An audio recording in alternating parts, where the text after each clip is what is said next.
اس بات کا اظہار کیا تھا، ہم کو ان سے یقین ہے کہ دستور کے خلاف وہ کسی بھی بل کی اور اس بل کی کوئی حمایت نہیں کریں گے۔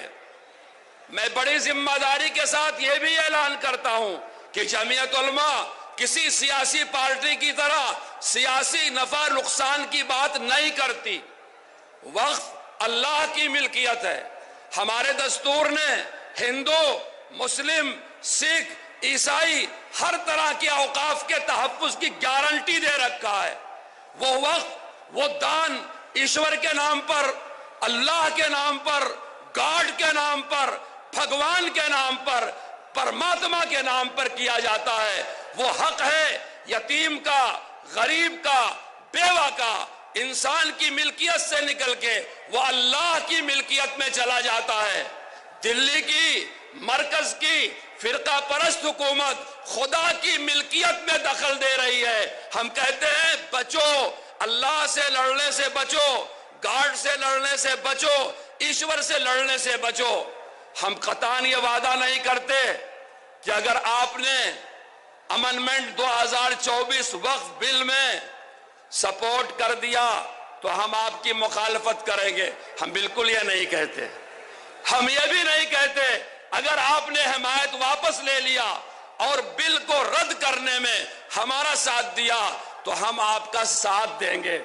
مسئلہ ساتھ دینے کا، مخالفت کرنے کا نہیں ہے، یہ بڑی چھوٹی بات ہے۔ جمعیت علماء ایک دینی جماعت ہے، وہ مسلمانوں کے ووٹ کا سودا کبھی نہیں کرتی۔ ہم کسی حکمراں پارٹی سے نہیں کہتے ہم آپ کو ساتھ دیں گے، یا ہم کبھی نہیں ڈراتے کہ ہم آپ کی مخالفت کریں گے۔ ہم پورے عزم کے ساتھ، یقین کے ساتھ یہ بات کہتے ہیں کہ یہ بل سنویدھان کے خلاف ہے۔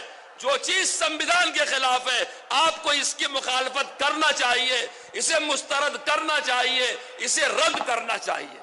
آپ جمعیت علماء کے موقف کو سمجھیں۔ اتنا بڑا ملک سنویدھان سے چلے گا، دستور سے چلے گا، آئین سے چلے گا۔ سنویدھان ہمارے بزرگوں نے بنایا ہے، سیکولر بنایا ہے، مذہبی آزادی دی گئی ہے، لسانی آزادی دی گئی ہے۔ کسی کو یہ حق نہیں پہنچتا کسی ہندوستانی کے حق کو غصب کر لے۔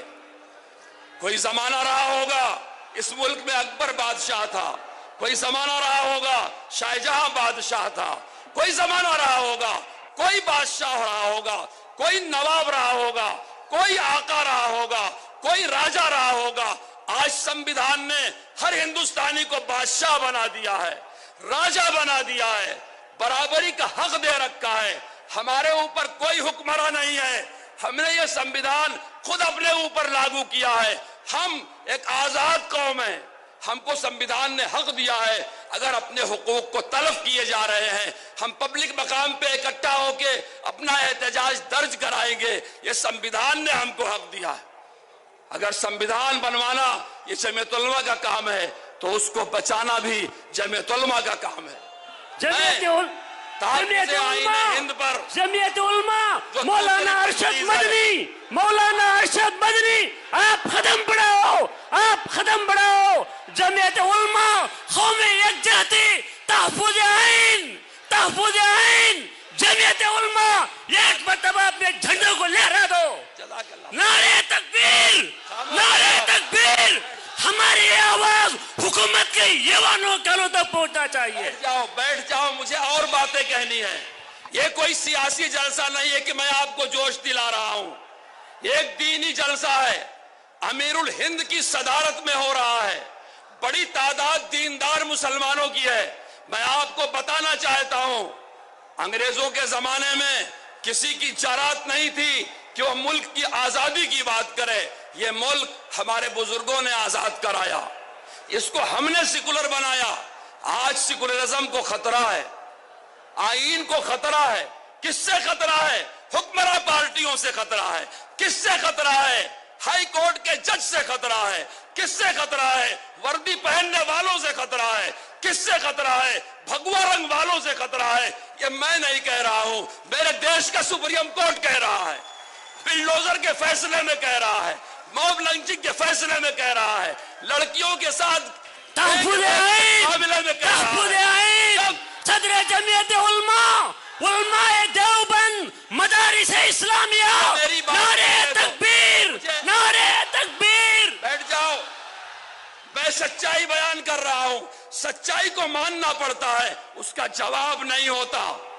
جب سپریم کورٹ کہہ رہا ہے آئین خطرے میں ہے، سپریم کورٹ کہہ رہا ہے بلڈوزر کی کارروائی اسمویدھانک ہے، سمویدھان ہم نے بنایا ہے، دھرم نرپیش اس کو ہم نے بنایا ہے، قربانیاں ہمارے بزرگوں نے دی ہے. آج جمعیت علماء سمویدھان بچائے گی. اس تحفظ آئین کے متعلق ایک تجویز ہے جو پیش کریں گے آندھرا و تلنگانہ کے جنرل سیکریٹری مفتی محمود زبیر صاحب. وہ تشریف لے آئیں اور اس کا متن پڑھ کر کے سنائیں. آپ غور سے سنیں. ہم سمویدھان کی حفاظت کی جنگ کو اخیر تک لے جانے کے لیے تیار ہیں. کوئی ہم سے ہمارا حق چھین نہیں سکتا.